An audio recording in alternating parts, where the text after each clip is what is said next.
Wishing you all a very good morning. Today, with our Guru's blessing, let us brainstorm on a topic, parallel lines. My screen is visible, right? Yes. Yeah, No problem. thank you.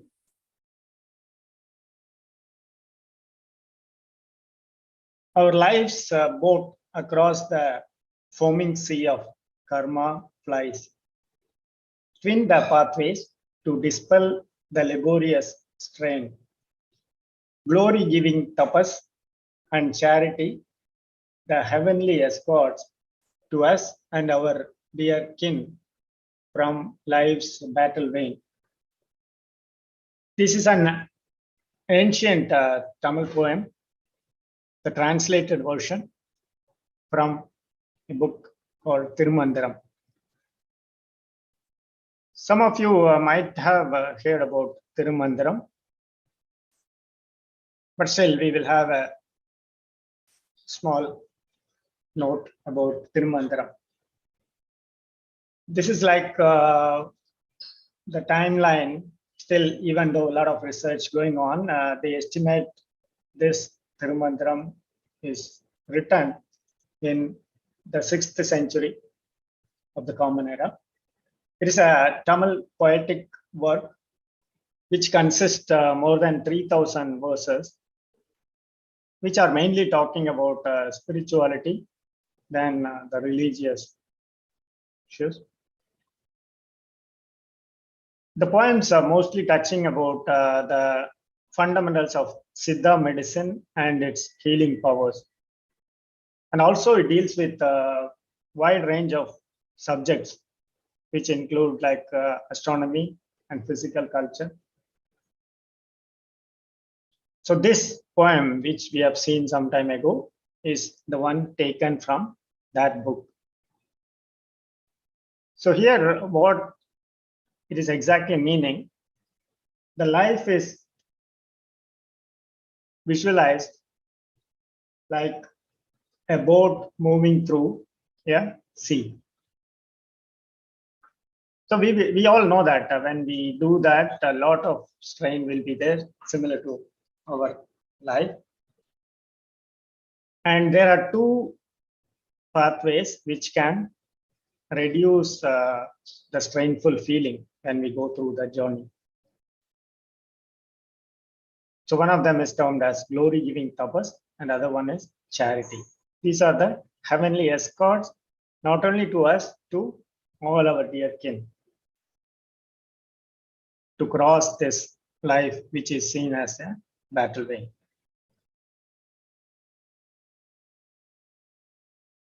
Let us come back to our practical life. How is it going now? Yeah, we all know the basic information, right? What is to be done in our lifetime. So we all came to this world with an objective, with a goal, which is mainly the high level goal. We used to term it as like self-realization. We have to realize ourselves so that we will be able to realize the divine also. So that is a high level goal in our life. In that life journey, we have a lot of short-term goals which we pass through day to day. But most of us,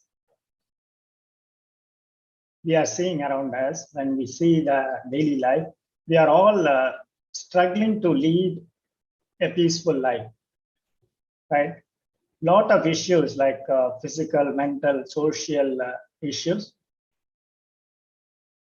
causing a two kind of results within ourselves, like pleasure or pain. So any issue we go through, that will be creating a pleasure or pain. And this cycle repeatedly goes on, continuing, right? That's what's happening to most of us in today's time. So when we think why this is happening, why this cycle of repetition is continuing in our life. Even though we know that it should not be done, next time we may be going through a similar experience, so we can easily realize that many of us are going through this repeated cycle. So when we analyze this, we can realize the imprints within ourselves, which we acquired from our parents and their parents and their parents, and go on like all our ancestors up to the first human being.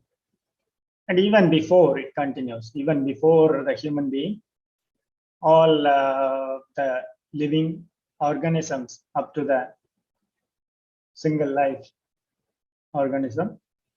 And even before that also, right?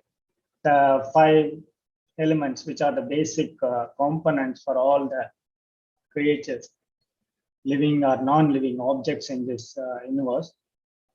So all these have created some kind of imprints within us. So that is stored in our genetic center. And it keeps blossoming gradually. And we are going through the experiences. The thoughts are generated from the genetic center. That makes us to do some kind of activity. And that activity produces pleasure or pain, some kind of result. So that's again being felt by our own selves. So when we talk about the continuity, if we are not taking any action, this cycle keeps continuing because of the imprints within us. So until the imprints stock is over, we will be going through that. So from the high level, when we see whole life journey is also happening in this same manner.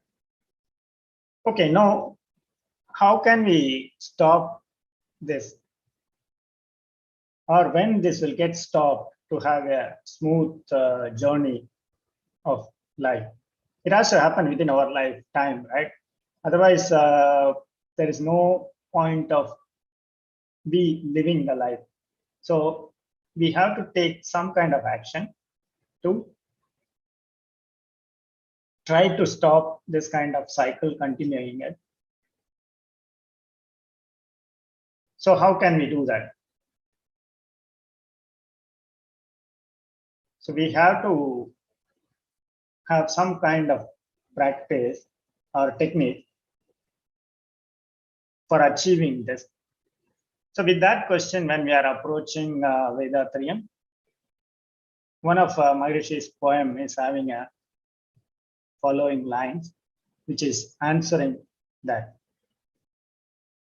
The positive methods to score these victories is meditation combined with conduct virtuous. So this is a part of Maharishi's poem, in which he is again clearly stating that 2 positive methods which can be supporting the victory which we are trying to achieve in our life. So one is called as meditation, and the other one is the virtuous life. Yes, these two are the 2 parallel lines which we need to maintain all through our lifetime parallelly. So based on these 2 positive methods, only all the sky practices are created. We know that unlike other organizations, it's not only when we talk about spiritual practice, our sky practices will not stop after meditation. Yeah, we are starting with the physical exercises and then we are learning meditation.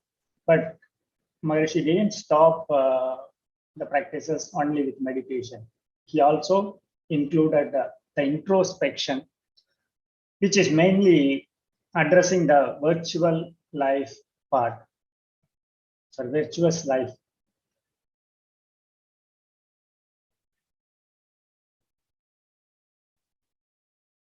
Actually, the meditation is kind of preparatory part, which is making ourselves ready to make some kind of change, and we will acquire some kind of strength to make that change. And this virtuous life is another component which will be guiding us through the implementation part. Whatever the techniques or strengths we receive, we are trying to implement in our daily activities. So that is the reason I wanted to mention these two components as two parallel lines, which has to be going throughout our lifetime. Okay, let us see a little deeper. How can we utilize these two techniques and how these are working in our life to make such a change? Okay, first we'll take about meditation for our discussion. Generally, we know any common people, that too in current times, a lot of people have more awareness on their physical and mental health, especially on the mental health, which is the big challenge in current times. So people generally talk about meditation, which is helping to have a stable and stronger mind. And as per that, we all know some basic things. It's kind of focusing on an object or a particular place. We have to focus in one thing. That will be increasing our mental strength. So this is what generally we understand about the meditation. But when we talk about simplified Kundalini yoga practices in our system, the meditation is a kind of the inward meditation, which means we are trying to turn the mind, which is normally wandering through all the external objects or the persons around us. That is the nature of mind, right? It will always, we are spending biomagnetism through the senses and trying to realize the things around us and analyzing it. So that is a natural way of mind's functioning. So here in our meditation, we are trying to turn the mind inwards and try to realize our inner self and try to taste the fraction of the total consciousness which is functioning within us. This will be gradually leading us, this process, when we start doing this meditation and practice it in long term, this will be gradually moving us towards the divine realization, which is the highest level of our life's goal. So for moving through this process stepwise, we were taught with 9 meditations in our systems, right? There are 4 primary basic meditations and 5 special meditations.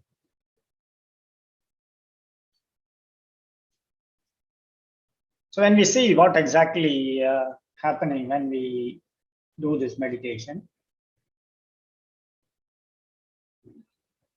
as we talked some time ago, we are trying to spend the biomagnetism through the sensual organs. And the biomagnetism is trying to transform into 5 different ways. Yeah. Like feeling the pressure, sound, light, taste, and smell. This is what we have seen as Panchatanmatra, right? So the biomagnetism is transforming in 5 different ways. And this kind of realization is felt as an experience by us. So in this process, naturally, when we go through all this kind of 5 sensual pleasure or pain, the mind is functioning in a frequency range of 14 to 40 cycles per second. So when we see the law of nature, according to that, the mind frequency in which one experience is felt, See, we are doing a deed and we are realizing that experience, right? So when we are doing that, there will be a certain frequency. Say, for example, we are doing that activity at a frequency of 30 cycles per second. So whenever we go back to that level of frequency again, we will be getting a thought about that experience. So this is the continuous process, and it is a natural process which is happening in our mind. So that is the reason always when it is functioning from 14 to 40 cycles, we will be repeatedly doing things which is becoming like a habit and which is becoming like a cycle which we couldn't come out that easily. So here we have to understand, for coming out of that cycle, we have to reduce the frequency, mind frequency, to a level below 14 cycles per second. Then only it is possible to break that habitual cycle, and then we can make some kind of change in our life to move forward with a changed condition. So reducing the frequency, it is not like in our hands, right? It's not, there is no any switch designed within us to reduce the frequency by on our own. It's not practically that easy to do that. So that is the reason we had this clear and systematic practice designed for us and given in our sky practices. The four primary meditations, which are Agna, Shanti, Turiya, and Turiyadi, and the 5 special meditations, which are Panchabhuta Navagraha meditation, Panchendriya meditation, which we did today, Nithyananda meditation, 9 center meditation, and divine meditation. So there are totally 9 kind of meditations given in our system. So mainly when we talk about the mind frequency, the 4 primary meditations are addressing this part. So let us see the mind frequency levels. We saw one level already, we talked, right? In general life, and most of the time, the mind is functioning between 14 to 40 cycles. So generally, the mind frequency levels are grouped as 4 different categories. The first one is called as beta wave. The beta is functioning between 14 to 40 cycles per second. And the second one is called as alpha wave, which is functioning between 8 to 13 cycles per second. And third one is called as theta wave, which is functioning between 4 to 7 cycles per second. And the last one is the delta wave, that is functioning between 1 to 3 cycles per second. So the first 3 meditations which we are learning, like Agna, Turiya, and Turiyadi, they are dealing with the alpha, theta, and delta wave. Means we can reduce the frequency to those level. By doing Agna, we can go to the alpha level, and by doing Turiya meditation, we can reach to the theta wave levels of frequencies. And by doing Turiyadi on regular basis, we'll be able to go to the delta level also. Yeah, the Shanti meditation, we all know that it's kind of harmonizing meditation. Like whenever we get the increased meditated energy, this Shanti will be converting the excessive energy and make it as a physical energy, which will be utilized by our bodily function. And the special meditations. So when we see each one of the special meditation, by the name also we can understand, and it is like a unique meditation which can give a specific benefit to us when we practice this meditation. For example, like Panchabhuta Navagraha meditation, when we learn and do that, it gives like kind of a natural protection. We are getting a protection from 5 elements of the nature, and also from the effects of the planets. As we all know, the planets are continuously emitting some kind of rays throughout the universe, keeps emitting it. And we all, according to our nature and our inner self's ability, we have some kind of effects due to this planet. So this meditation will help us in getting a kind of natural protection and to be in harmony with the nature. That is also one of the main process required to be going through when we talk about meditation, right? We are trying to achieve the harmonization. So when we talk about achieving harmonization, it has to be like to be in harmony with the nature also. For that, this meditation is helping a lot. And the second one in the special meditation, the one which we did today, by the name we can understand that Panchendriya. When we do that meditation, we are meditating on the 5 sensual organs. So through this meditation, we will be able to moderate a kind of the functioning of all 5 senses, so that sensual pleasure will be moderated by a proper functioning of it. So when we do that in long term, all through the lifetime, the 5 sensual organs will be utilized in a proper manner, which will be creating like a stable and moderated sensual pressure to us. And the next one is the Nithyananda Meditation. This is like harmonizing the biomagnetic circulation which is happening within our body. So since biomagnetic circulation is harmonized, we will be getting some kind of increased immunity, because the biomagnetism is supplied without any obstruction throughout the body. That increases the physical functioning and resulting on the increased immunity. And also it makes our mind in a joyful state, because again, the biomagnetism, when it is flowing without any obstruction and in a harmonious manner, the mind also will be on a joyful state, because the experiences which is happening is flawless due to the continuous biomagnetic circulation. And also it fills us with some positive energy on all through the day. Then the next one is about 9 center meditation. The 9 center meditation is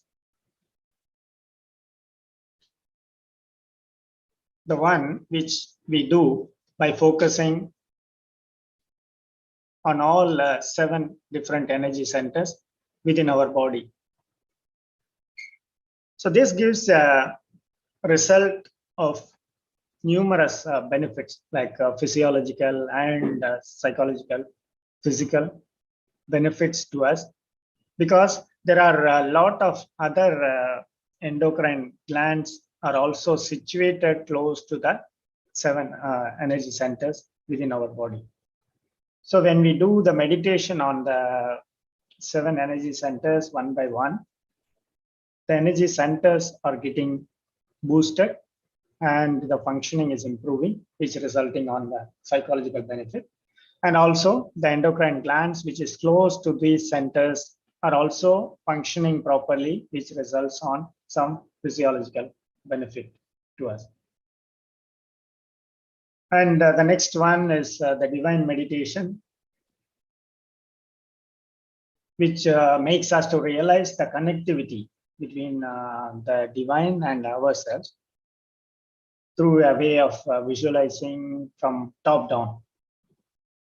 Means from the divine level, how all this universe, all the non-living and living objects in this universe are connected with each other.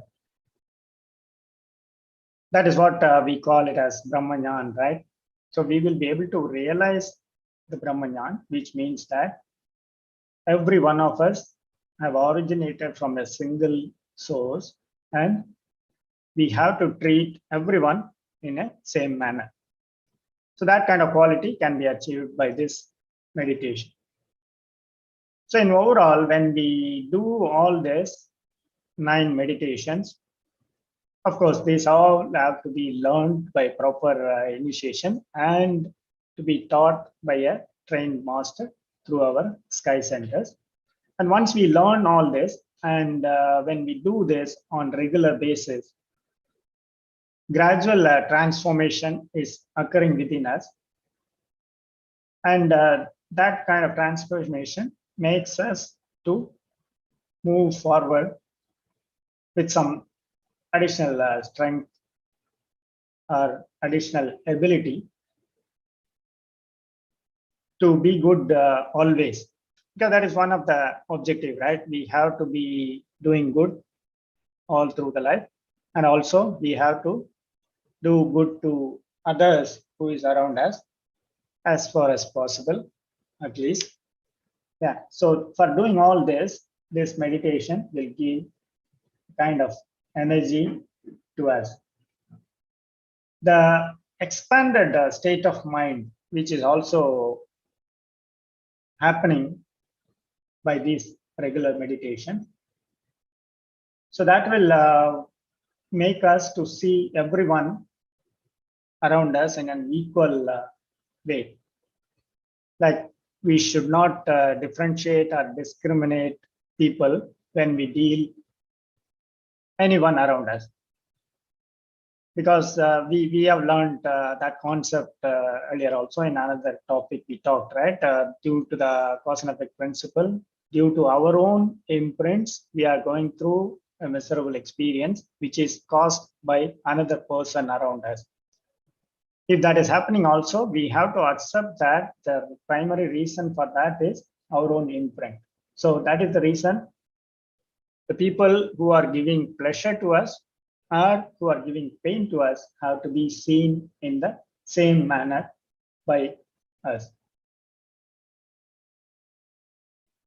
When we try to practically visualize this feeling, we can take an example of standing in front of a mirror. It's not a single mirror. Assume the dressing room kind of setup, right? There are 100 mirrors in a single room and we are standing in front of it. So we'll be able to see all the 100 images at a time, right? See, when we talk about troubling, giving trouble to others, we will not be doing, or we will not be thinking to create harm or giving trouble to our near ones or our close family members, right? Can we try to analyze why that is happening? Take some people who are giving trouble to others. In their personal life, if you see closely, they will not think about creating harm to the close relatives or their family members. If you think why that is happening, they are seeing them as with some closeness, and they know the connectivity within them, right? As a family or as a relative. So that is the reason they see them as a blood relative, or some kind of connectivity is felt by them. So that is the reason they couldn't think about doing harm to them. So this kind of feeling has to be there. That is what I'm trying to mean now. By doing the regular meditation, we will be able to see all the people like our relatives. The entire universe, all the human being will be seen like a bigger family. So that is also happening because of the expanded state of mind, which is achieved through all this meditation. And maybe another way we can recall to realize this feeling. When you think about a situation standing on a road in a city, we will be able to see all the individual persons who are walking around us and many individual vehicles moving around us. and all the buildings individually in the city. Assume we are taking a flight and moving upwards in the same city. So when the flight starts moving up, we'll be gradually able to see all these individual objects are getting grouped. And after reaching a certain height, we will be able to see the whole city as a single dot. This similar process also happening because of the regular meditation. When we keep doing the meditation on regular basis, whatever the sky meditations we talked about, when we do that on the long term, so this will be giving us an ability to visualize everybody as equal, like we all are from a big single family. So now we saw that the meditation has prepared us to move towards a spiritual path with an additional strength. But for consistently doing it and moving forward, we need the another line, which is the virtuous life. So this is another poem of our Maharishi, The Glory of Virtue. I will leave a small pause for us all to go through this poem.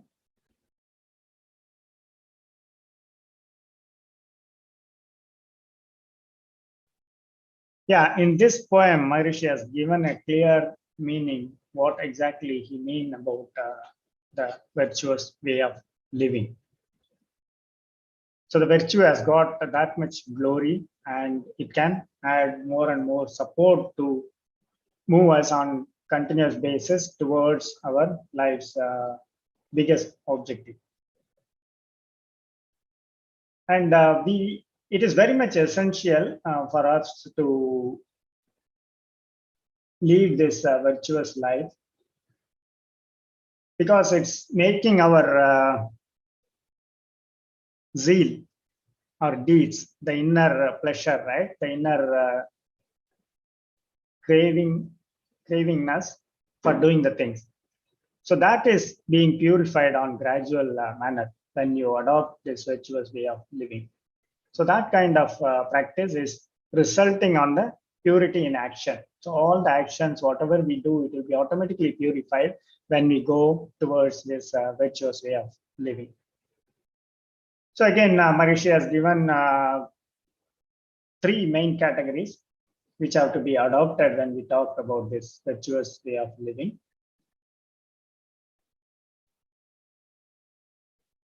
Those 3 are like morality, duty, and charity. In overall, when we see this, all 3 categories are put into practice, like virtuous way of living. When that is being done by everyone, every human being in this world, it will create a kind of harmonized manner in all over the world. So the society will be functioning in a balanced way. So there could be no much inequality, which is causing the trouble to all human beings, right? So in high level, these all practices can add more support to keep the society functioning in a balanced way. So let's see now one by one how we can adopt in our day-to-day life. First one, the morality. In general, with the morality means like being moral or doing good to others, right? But that definition has got a small problem, because the goodness of my scale may not be matching as good in others' scale. So that is the reason when we understand this morality and put into practice, we fail in sometimes. So we have to clearly understand about morality. For that, our Guru has given a beautiful definition on morality. So he is terming that the thoughts, words, and deeds which will not create harm to self or others, physically or mentally, at present or in the future. So those kind of thoughts, words, deeds, when we do that on continuous basis, then we can say that we are following morality 100% in our life. So this is the ideal definition for morality. And by this definition, when we adopt the practices, so we will be able to see always success. And also, like we saw the meditation earlier, that created some kind of mental strength for us. So we have to utilize that strength which is achieved by the meditation. And then we need to maintain the constant awareness in all our thoughts, words, deeds by putting this definition in practice. So that will be definitely helping us to be moral always. So let's talk about the second category, duty. We all came to this world empty-handedly, right? We didn't prepare and start bringing the things for living in this world before we come to this world. But all the materials which we are using in our lifetime, right, from like the dresses we wear and the food we take and the books we read, the phone, pen, paper, the house we live, whatever the things we are using in our lifetime is all provided by this society, right? Many number of people's hard work is involved in creating or making these things to be available for us to utilize in our day-to-day life. So since we are lavishly utilizing all these materials in this universe, we all got a primary responsibility to pay our part back to the society. This can be done by all of us after some appropriate time in our lifetime, whenever we could do that. So we have to think about doing this primary responsibility, which is termed as duty, to the society back. And we have to increase our skills accordingly, which are required to perform this duty to the society. Let me share a short story here about a saint. A saint was living with his disciples together in an ashram. Even though he was old, he used to join his disciples in doing some work in the garden when they all do on daily basis. The disciples told one day to the saint that he need not to do this since they all there to take care of it. So he need not to do the physical work with them. But the saint used to always join them when they do the work in the daytime.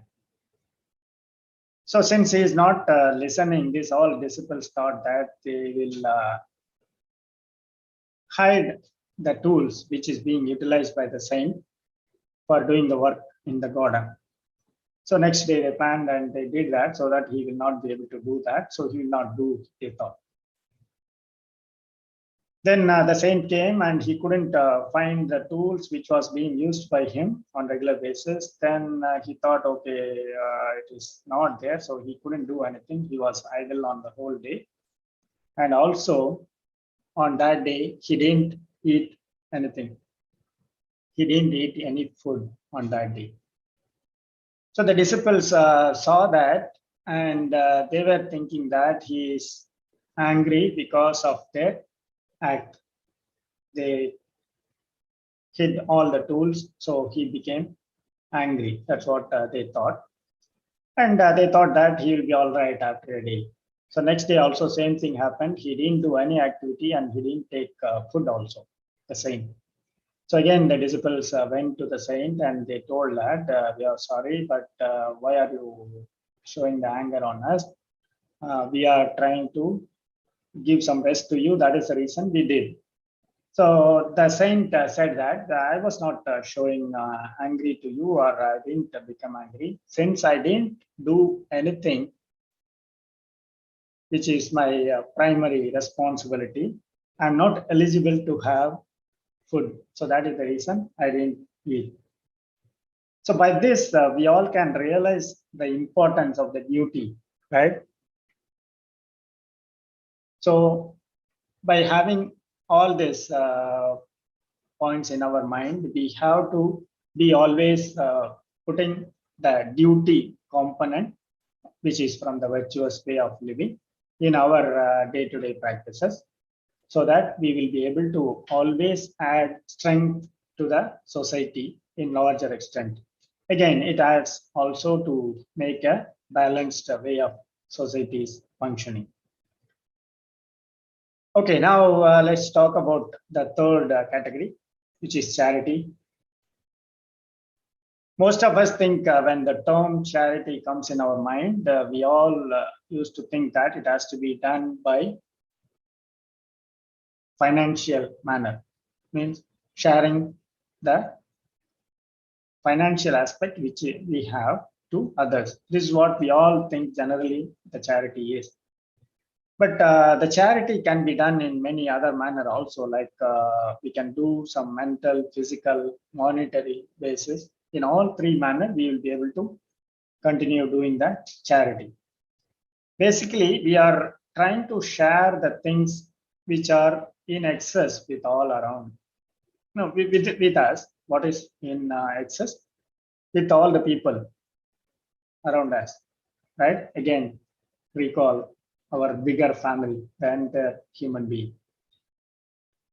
Having said that, we need to consider the other component duty also. When we talk about doing charity, there is one famous proverb there, right? Give a man a fish, he will eat for a day. But teach a man to fish, and you feed him for a lifetime. Yeah, this point has to be kept in our mind when we practice charity in our life. By doing charity, we should not be making other people more lazy or whatever. So by keeping that duty point in our mind, we have to practice the charity in our virtuous way of living. Our guru has given a basic point to have in our mind. At least 1% of our income has to be spent for charity, so that the entire society will be maintained in a proper manner without any much inequality. So again, as we saw that all three components are adding more and more strength to the society in its functioning. Especially when we talk about charity, it reduces the economical inequality when people start sharing the excessive things within them. So with this, I will conclude the brainstorming, and going back to the parallel lines.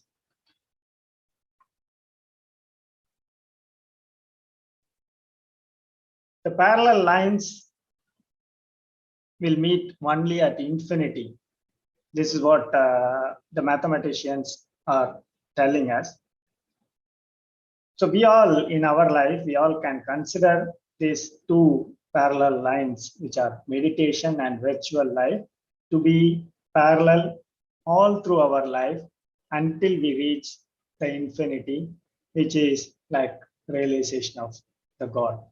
Until that, we have to maintain these practices, which is very well built in our sky practices. So let us all utilize this to enlighten our life so that to achieve our life's goal easily. Thanks for the opportunity, and thank you all for joining. Be blessed by the divine. Thank you.